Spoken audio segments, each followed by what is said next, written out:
Fala galera, mais uma vez eu, Alexandre Magalhães, na resenha com Magalhães para falar dos times do futebol brasileiro e dos campeonatos que estão em curso. Terminou a fase de grupos para os brasileiros e fomos muito acima da expectativa. A expectativa que se tinha era talvez passar um, dois, no máximo. A expectativa era que se alguém alcançasse as oitavas de final, poderia dar volta olímpica, comemorar como título. Mas foi muito melhor do que todo mundo esperava, muito melhor do que os antes imaginavam, os secadores, porque tem as torcidas arquirrivais. Isso aqui é uma Copa do Mundo de clubes. Então é óbvio que as torcidas rivais iam torcer, sua grande maioria, para que os times fracassassem. Flamengo, Fluminense, Botafogo, Palmeiras fracassassem. Tem outros que estavam torcendo pelo Brasil, pelos times brasileiros. Apesar de ser arquivais, mas tinha alguns que estavam torcendo pelos times brasileiros. Isso parte da torcida, que é muito normal.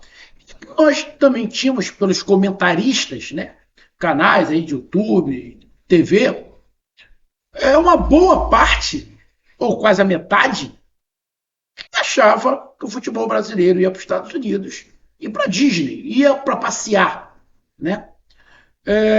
Só que não aconteceu nada disso. Muito pelo contrário. Brasil 100% nas oitavas de final. Os quatro se classificaram. Cada um de uma forma, mas os quatro se classificaram. Então, irmão, é excelente. Mas não tem o que falar. É excelente. Qualquer coisa que se fale fora isso, estão tentando encontrar justificativa. Ah, mas aqui os europeus isso, aqui. Irmão, se classificou os quatro. Então, pastor, qualquer coisa que se fale é chororô. Ou seja, quem estava torcendo contra queimou a língua. E aí eu te digo mais. Na minha opinião, qualquer coisa que acontecer a partir de agora é lucro. Porque, na minha opinião, o objetivo já foi alcançado e alcançado com muito sucesso. Se classificou os quatro para a oitava de final. Agora, já sabemos que teremos um brasileiro nas quartas de final. Porque tem um confronto Botafogo e Palmeiras. E aí, a gente pode ter mais um, mais dois, ou mais nenhum. Apenas um nas quartas de final. Para mim, na minha opinião, isso vai fazer pouca diferença. Óbvio que quem se classificar para as quartas de final, no caso ali de Palmeiras e Botafogo, e de repente só ele consiga chegar às quartas de final, vai ficar com a moral grandona, vai sacanear todas as outras torcidas. Mas, pô, quem voltar para casa nas oitavas de final, Fluminense, Flamengo ou Palmeiras e Botafogo, bom, tem que ser recebido com festa pela sua torcida. Essa é a minha análise, essa é a minha visão, levando em consideração tudo contra que falaram do futebol brasileiro quando saiu daqui. Ou não foi? Todo mundo jogava o futebol brasileiro para baixo. A distância que tem do futebol brasileiro para a Europa é um abismo. É mais longe do que aqui a Lua. A gente viu futebol brasileiro. A distância não é essa toda. Vimos o futebol americano, o futebol asiático, o africano é inferior ao nosso. Então, caros amigos, essa essa Copa do Mundo, essa Copa do Mundo nos trouxe ou está trazendo um monte de respostas que a gente nunca teve, porque a gente só tinha o confronto nos últimos tempos, Brasil e Europa, no Mundial de Clubes, que é um jogo. Agora não. Agora não. Agora tem 2, 3 jogos. E poderemos ter mais. Então você tem uma noção maior. Porque antigamente a gente tinha uma noção. Porque os clubes brasileiros viajavam para a Europa, faziam excursões pela Europa, tinham torneios na Europa. E vira e mexe os brasileiros ganhavam. O Flamengo ganhou torneio, o Vasco ganhou. Todo mundo foi na Europa e ganhou o torneio jogando contra europeus. Ou eu estou mentindo? Ou eu estou mentindo? Não estou. Só que depois parou. O calendário não deu, incharam o calendário brasileiro, não tinha mais como viajar. Mas agora está começando os Estados Unidos, né? Essa preparação, alguns clubes indo para os Estados Unidos para poder fazer uma preparação, está tendo alguns confrontos lá, alguns torneios, que é interessante. Antigamente a gente tinha uma medida de como era o futebol brasileiro em relação ao europeu. Nos últimos tempos não tivemos mais, mas essa Copa nos deu um embasamento bom. Eu acho que a CBF, agora com a nova direção, tem que aproveitar muito, muito esse boom que o futebol brasileiro já trouxe no mundo da bola. Independente se tenhamos 1, 2 ou 3 nas quartas de final, não interessa. O futebol brasileiro já mostrou a sua cara, independente. Independente de qualquer coisa, o futebol brasileiro já mostrou a sua cara. E aí a gente vai falar aqui rapidamente, fazer um resumo rapidamente aqui dessa terceira rodada e fazer um resumo com números, estatísticas do desempenho dos 4 brasileiros nessa fase de grupos. E tem números interessantes para você saber do seu clube. Então você fica comigo aqui, que eu não vou enrolar mais muito, vamos direto para o resumo. Então eu peço a você, meu amigo torcedor brasileiro, principalmente de Flamengo, Fluminense, Botafogo e Palmeiras, eu peço que você curta, compartilhe, inscreva-se no canal, dê o seu like, ative a notificação, coloque nos comentários. Se você quiser ajudar o canal a crescer, você pode dar através do Pix, que é o número do nosso WhatsApp, você pode dar através do Superchat, quando estiver fazendo live, e você pode dar através do clube de membro do canal Resenha com uma grana aqui embaixo de azul. E agora você pode ajudar através do Valeu, que é esse coração que se frango está do lado de compartilhar. Mais uma coisa, não deixe de se inscrever no canal, porque mais da metade da galera que acompanha o canal não é inscrito, então dá essa moral pro canal, inscreva-se no canal. Bom, lembrando que os 4 brasileiros se classificaram, teremos o confronto Botafogo e Palmeiras, teremos o confronto Flamengo e Bayern, e teremos o Fluminense contra Inter de Milão, River Plate ou Monterrey. Ainda vai ser decidido. Eu estou gravando esse vídeo antes dessa decisão. Mas a gente não vai falar das oitavas. A gente está fazendo um resumo até agora. A gente não vai falar, Flamengo pegou um adversário difícil. Não, nada. Não é sobre isso. É sobre resumo. Beleza? Então vamos lá, cara. A primeira rodada a gente foi muito bem. Muito bem. Ganhamos 2 e empatamos 2. A segunda rodada ganhamos os 4 jogos. Os 4 jogos. Espetacular. E jogos difíceis. Contra PSG, contra Chelsea. Espetacular. A terceira rodada não. A terceira rodada foi a mais fraca de todas. Né? Tivemos o Botafogo perdendo para o Atlético de Madrid. Tivemos o Palmeiras empatando com o Inter Miami. Tivemos o Flamengo empatando com o Los Angeles. E tivemos o Fluminense empatando com o time da África do Sul. Ou seja, nenhuma vitória. Última rodada, nenhum brasileiro venceu. Uma derrota e 3 empates. Mas aí, esses empates, essas situações, como é que eu vou falar? São diferentes. São diferentes. Cada um tem a sua situação. Bom, vamos lá. O Botafogo fez um grande jogo contra o Atlético de Madrid. O Botafogo entrou contra o Atlético de Madrid para não perder de goleada. Ah, porque o Botafogo é muito inferior ao Atlético de Madrid? Não. O Botafogo não é inferior ao Atlético de Madrid. É porque o Botafogo chegou na última rodada que só seria eliminado se o Atlético de Madrid fizesse 3 gols, se eu não estiver enganado. Então o Botafogo jogou mais ou menos parecido igual jogou com o PSG. para garantir a classificação. O jogo do Botafogo contra o Atlético de Madrid foi para garantir a classificação. Acabou perdendo de 1-0, mas conseguiu a classificação. Então, o jogo do Botafogo, a gente não pode nem analisar se foi bom. Na minha opinião, foi bom ou ruim? Não. O jogo do Botafogo foi para se classificar. Ele não estava pensando, eu tenho que ganhar, eu tenho que empatar. Eu tenho que me classificar. Se eu perder de 1-0, eu estou classificado. Então, o Botafogo conseguiu o seu objetivo. Se era em primeiro, se era em segundo, não interessa. O Botafogo queria se classificar. Se fosse em primeiro, melhor. Mas queria se classificar. E se classificou e comemorou como tinha que comemorar. O Palmeiras pegou o Inter Miami, que tem um time que foi convidado, né? É um time que melhorou muito, né? O time do Messi que melhorou muito. Fez a primeira partida muito ruim, Inter Miami, principalmente o primeiro tempo. Mas depois melhorou. Mas tem uma defesa frágil. Achei que o Palmeiras iria ganhar, mas o Palmeiras se enrolou. O Palmeiras fez uma das piores partidas que eu vi do Palmeiras no ano. O Palmeiras fez uma das piores partidas no ano.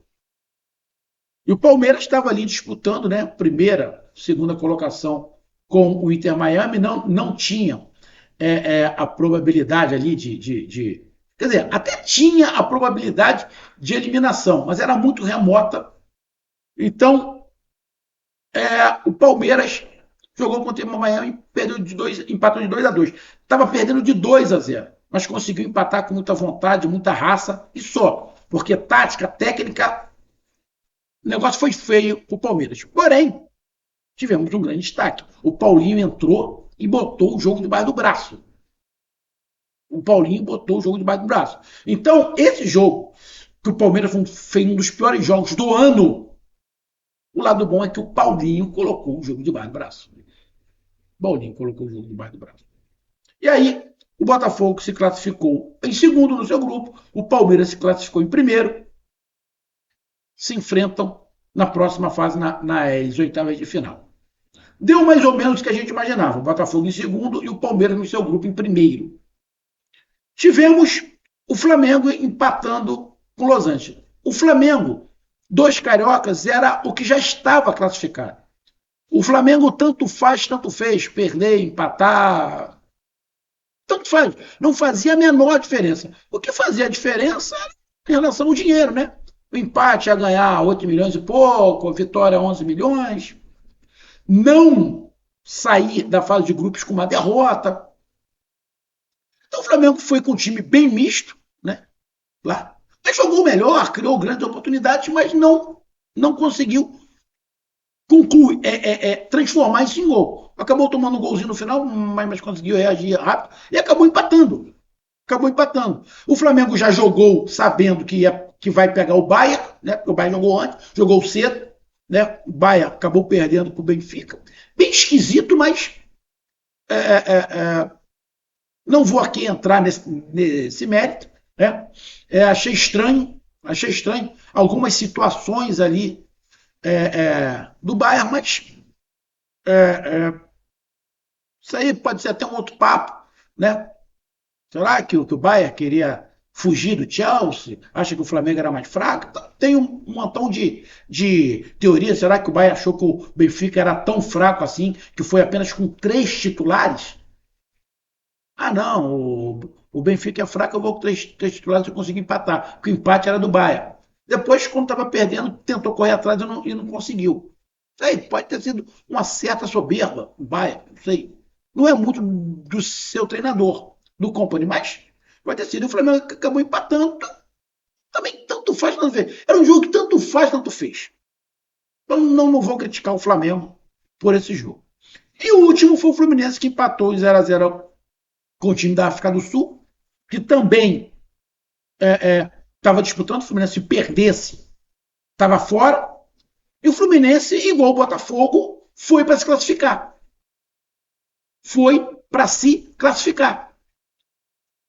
O Fluminense já tinha feito um jogo complicado na segunda rodada e fez um jogo fraco de novo, mas atingiu o objetivo, que era a classificação.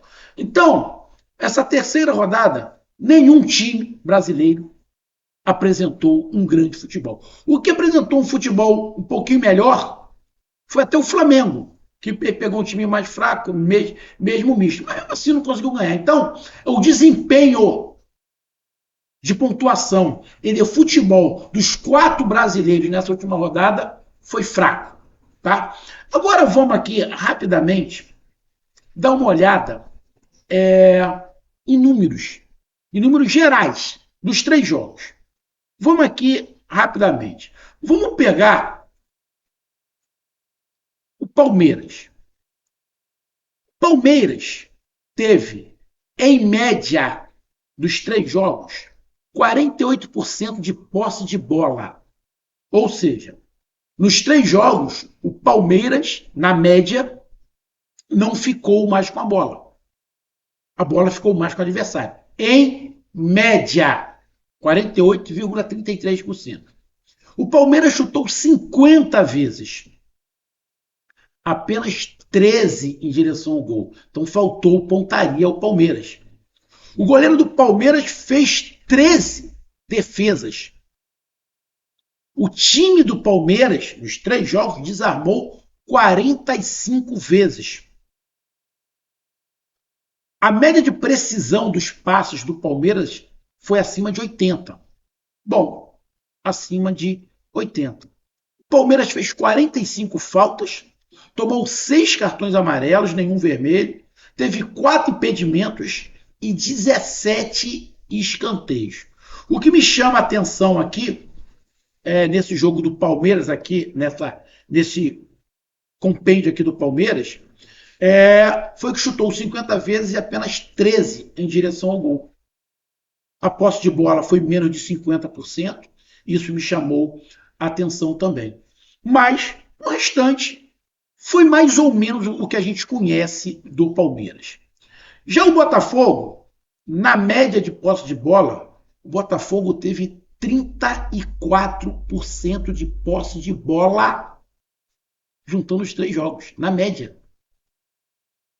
Ou seja, é bem explicável. Jogou atrás no segundo tempo do primeiro jogo, jogou atrás no segundo jogo, jogou atrás no terceiro jogo. Não poderia ter posse de bola. O Botafogo foi um time praticamente todo reativo na fase de grupos. Todo reativo na fase de grupos. Jogou pelo contra-ataque.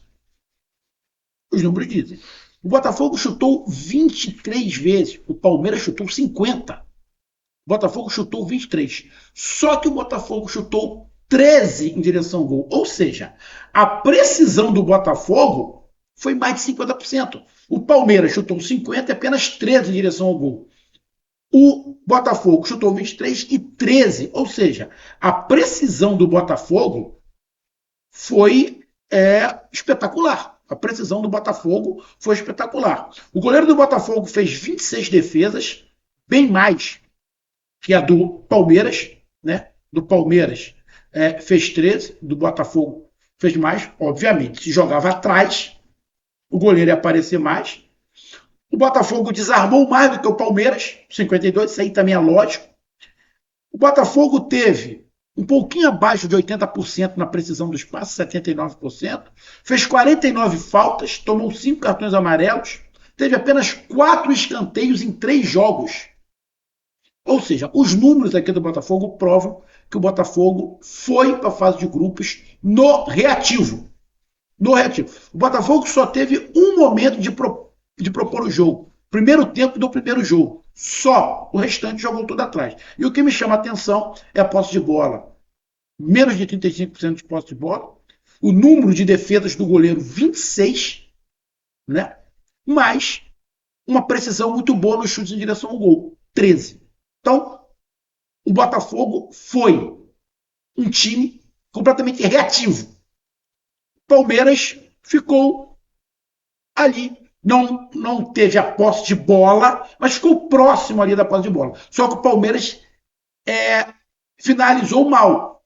50 vezes, apenas 13 em direção ao gol. O Fluminense teve, na média, 49% de posse de bola. Quase 50%. Chutou 45%, menos que o Palmeiras, mais que o Botafogo, e acertou 13 em direção ao gol. Palmeiras acertou 13, Botafogo acertou 13, e o Fluminense acertou 13 em direção ao gol. Só que nessa pontaria o Botafogo está levando vantagem. O goleiro do Fluminense defendeu 13 bolas, menos que do Botafogo e menos que do Palmeiras, desarmou 42 vezes, fez 28 faltas, tomou 6 cartões amarelos, teve 20 escanteios, teve uma média de precisão de 85%. Ou seja, o Fluminense foi um time que foi mais propositivo do que o Palmeiras. O time do Fluminense foi um time mais propositivo do que o Palmeiras. O Palmeiras chutou 50, 13 no gol. O Botafogo 23, 13. A posse de bola do Palmeiras foi 48%. Do Fluminense foi 49%. Bem parelho ali. O Palmeiras desarmou 45%, o Fluminense 42%. Ou seja, os números muito próximos de Fluminense e Palmeiras. Não foram um time reativo, igual o Botafogo foi, por completo, mas tentaram jogar, foram um time regular. Foram um time regular em relação à posse de bola, em relação a chutes, em relação a faltas. Não fez muita falta o Fluminense, 28. O Botafogo fez 49, o Palmeiras fez 45, ou seja, o Fluminense não foi um time que fez muitas faltas. Então foi um time que quis jogar. O Fluminense teve mais bola no chão do que Palmeiras e Botafogo. E por último, o Flamengo. O Flamengo teve uma posse de bola o dobro do Fluminense. O Flamengo teve quase 63% de posse de bola juntando os 3 jogos. Mas aí é uma característica. O Flamengo teve quase o dobro de posse de bola do Botafogo. Disparado, o Flamengo, dos 4, foi o que teve mais posse de bola nessa fase de grupos. O Flamengo chutou 43 vezes. Chutou menos que o Fluminense, chutou menos que o Palmeiras e chutou mais que o Botafogo. Mas também todo mundo chutou mais que o Botafogo. E o Flamengo acertou 17. O Flamengo foi o que acertou mais em direção ao gol. O Flamengo acertou 17 chutes em direção ao gol. Os outros 3 acertaram 13. Então, como o Flamengo foi propositivo, acabou disso acontecendo. Poderia até não acontecer, né? De um time jogar no contra-ataque está mais. Mas o Flamengo leva vantagem também em direção ao gol. O goleiro do Flamengo foi o que menos trabalhou. O goleiro do Flamengo fez 9 defesas. Mas por que o goleiro do Flamengo trabalhou menos? Porque o Flamengo fica mais com a bola. E aí, quando eu digo que a posse de bola, qualquer que seja a posse de bola, ajuda. Tem comentarista, treinadores que dizem que a posse de bola não serve para nada. Serve. Está aqui os números. O goleiro do Flamengo foi o que menos trabalhou. Por quê? Porque o Flamengo foi o que ficou mais com a bola. Está aqui nos números. O Flamengo desarmou 36 vezes. O Flamengo desarmou menos que o Botafogo, Fluminense e Palmeiras. Por que o Flamengo desarmou menos? O Flamengo ficou mais com a bola. O Flamengo, em vez de correr atrás do adversário, o Flamengo ficou com a bola. Então o Flamengo se defendia com a bola. Por isso que o seu goleiro defendeu menos e o Flamengo desarmou menos. Isso aí é óbvio. O Flamengo teve uma precisão nos passos de quase 90%. O Flamengo fez 46 faltas. O Flamengo acabou, em relação a faltas, ficando na média de todo mundo ali. O que menos fez falta foi o Fluminense. O Flamengo ficou na média ali em relação a faltas. O Flamengo tomou 4 cartões amarelos do impedimento e teve 17 escanteios. Então, os números do Flamengo, com exceção da falta, os números do Flamengo são superiores a dos outros 3 brasileiros. Por quê? Porque o Flamengo foi o time que mais ficou com a bola. O Flamengo foi o time que mais acertou passos. O Flamengo foi o time que mais chutou em direção ao gol. O Flamengo foi o time que o goleiro menos trabalhou. Então, cara, fazendo um resumo, você vê que tivemos um time muito propositivo, que foi o Flamengo, um time muito reativo, que foi o Botafogo, e 2 times que ficaram ali no meio termo. O que isso quer dizer para a próxima fase? Bom, para as oitavas de final, é um outro vídeo que eu vou fazer até me baseando nesses números, porque eu vou pegar números dos adversários também. De Botafogo e Palmeiras a gente já tem, então eu vou pegar os números do adversário do Fluminense e os números do adversário do Flamengo para a gente falar sobre essa pré-oitavas de final. Então tá aí a minha análise, o meu resumo, mas, irmão, espetacular o desempenho dos brasileiros, os 4 é avançar. Será que o Flamengo, da maneira que está, consegue avançar? Será que o Botafogo, reativo do jeito que está, consegue avançar em cima do Palmeiras? O Palmeiras é mais meio termo. O Fluminense, nesse meio termo, será que consegue avançar? O futebol jogado pelos 4 foi um futebol bom ou de oscilação? Foi um futebol de oscilação, principalmente de Palmeiras, Botafogo e Fluminense. O Flamengo oscilou menos. O Flamengo oscilou menos. Mas cada um teve ali a sua razão. Botafogo contra o PSG, o Flamengo contra o Chelsea, o Fluminense contra o Borussia, o Botafogo depois pegou o outro europeu, com o Atlético de Madrid. Então, fazer uma comparação e querer colocar um para cima e outro para baixo não é muito justo, porque os grupos não estavam equilibrados. O grupo do Botafogo era mais forte que o de todo mundo. O grupo do Fluminense não era tão forte. O do Palmeiras também não. O do Flamengo também não. Na verdade, o do Palmeiras era o mais fraco. Então, cara, você querer fazer uma análise de quem foi melhor e quem foi pior, para mim é um pouco injusto, porque os grupos não eram equilibrados. Se os grupos fossem equilibrados, exemplo, os brasileiros, os 4 tivessem pé 2 europeus no seu grupo, ficaria mais equilibrado. Ou o grupo do Botafogo tivesse apenas um europeu, a gente poderia fazer essa análise. Mas não foi assim que aconteceu. Então, acho injusto você dizer quem foi melhor, quem foi pior. Lógico, tem os números. Nos números, o Flamengo foi melhor, mas dentro do seu grupo. E cada um tem ali a sua razão de ser e desses números. Então, tá aí a minha análise. Um grande abraço, até mais, valeu, tamo junto, fui!